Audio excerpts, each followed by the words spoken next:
করে ফেলে। এটা কত বড় যে একটা কষ্ট, এটা কত বড় যে একটা আফসোসের কারণ, এটা তারাই জানে যাদের এরকম রিচ এঙ্গেজমেন্ট, নেট ফলোয়ার এবং ডলার কাইটা নিয়ে যায়। যদি 28 দিন পর পর এরকম করে রিচ এঙ্গেজমেন্ট কাইটা নিয়ে যাবে, কষ্ট লাগে না? অবশ্যই অবশ্যই। একটা ভিডিওতে ভিউ আনতে, একটা ভিডিওতে একটা মানুষকে কমেন্ট করাইতে, একটা লাইক করাইতে কি যে কষ্ট। একজন নতুন পেজ যে খুলছে, একজন পেজে যে সফলতা পায় নাই, যার পেজে হুটহাট এরকম ভিডিও ভাইরাল হয় না, একমাত্র সেই ব্যক্তি জানে এরকম অবস্থায় কতটা কষ্ট লাগে। সেই কষ্টটাই এক মুহূর্তে আমি আপনাদেরকে দূর করাই দেব। এই ভিডিওটা দেখলে আপনার এই কষ্টটা দূর হয়ে যাবে। আর এই প্রশ্নটা ইহ জিন্দিগি আপনি আর করবেন না যে আমার রিচ এঙ্গেজমেন্ট, আমার ডলার এগুলো কোথায় চলে যায়, কিভাবে হারায় যায়, কোথায় থাকে, এটা বের করে দিব।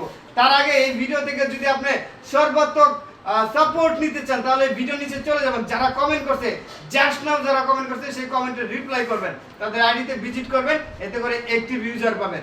আমার একজন সম্মানিত বড় ভাই আসছেন ফেসবুক বিষয়ে একটু পরামর্শ নেওয়ার জন্য, কিছু জানার জন্য। আমি চেষ্টা করেছি এই ধরনের কিছু পরামর্শের উত্তর দেওয়ার জন্য। এখন ভাই কোথা থেকে আসছিলেন? আমি গাজীপুর থেকে। গাজীপুর থেকে আসছেন। উনি ভালো কন্টেন্ট তৈরি করেন, আইডিটা খুবই সুন্দর, আপনারা চাইলে দেখে আসতে পারেন।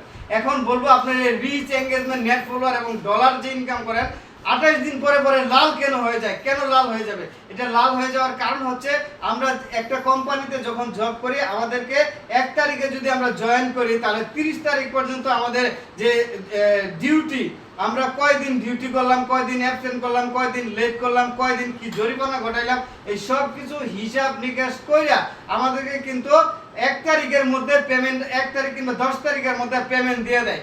পরবর্তী মাসের কোনো হিসাব তাদের কাছে থাকে না, যে তুমি কোনো টাকা পাও কি না পাও এটা আমরা জানি না।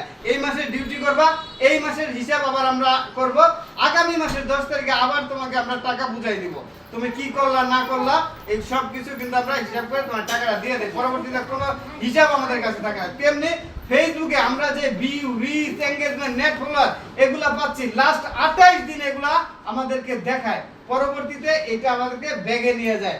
লাস্ট 90 দিন আপনি এগুলো দেখতে পারবেন, 90 দিন পরে এগুলো একেবারে বেনিশ, এগুলো আকাশে বাতাসে একেবারে ধূলিসাৎ হয়ে যায়। কিন্তু দৃশ্যমান যেটা আপনি দেখতে পারেন, সেটা হলো কয়জন মানুষ আপনাকে লাইক করছিল, কয়টা ভিউ হয়েছিল, কয়জন মানুষ কমেন্ট করছিল, এগুলো দৃশ্যমান দেখায়, কিন্তু ওইটার কোনো বেনিফিট আমাদেরকে দেয় না। ওইটা প্রতিনিয়ত যত রিচ হইতে থাকবে, ওইটার ইনকাম আমাদেরকে ইনস্ট্যান্ট দেবে, আর বাকিগুলা কাইটে নিয়ে যাবে। এইটা হলো বিষয়। এটা নিয়ে টেনশন করার কোনো কারণ নাই, এটা নিয়ে ভাববার কোনো কারণ নাই। এটা স্বাভাবিক একটা নিয়ম, স্বাভাবিক একটা প্রক্রিয়া। এইটাই হলো ফেসবুকের সিস্টেম, এইটাই হলো সব কিছুর সিস্টেম। আপনি কাজ করবেন টাকা পাবেন, কাজ করবেন টাকা পাবেন না। আপনি একটা ভিডিও ছাড়তেন, মিলিয়ন ভিউ হইছে, এটা 28 দিন থাকবে, 28 দিন পরে পুরো 10 লাখ ভিউ চলে যাবে, আপনি শূন্য। আবার আপনি যদি কাজ না করেন, কাজ করলে আপনার ভিউ আসবে, আবার আপনাকে রিচটা এরকম সবুজ দেখাবে। তো ভাইয়ের জন্য শুভকামনা রইল। ভাইয়ের আইডিটা মেনশন করাই দিতেছি, সবাই একটু দেখে আসবেন কি কাজ করতেছেন, কিভাবে কাজ করতেছেন। ফেসবুক থেকে যদি টাকা ইনকাম করা যায়, উনি কিভাবে টাকা ইনকাম করতেছে, ফুলবাড়ি ভাইয়ের কাছে যেহেতু আসছে, টাকা এখান থেকে ইনকাম করতেই হবে। ভাই পারবেন ইনশাআল্লাহ, আশা করতেছি। ফুলবাড়ি ভাইকে অনেক অনেক ধন্যবাদ।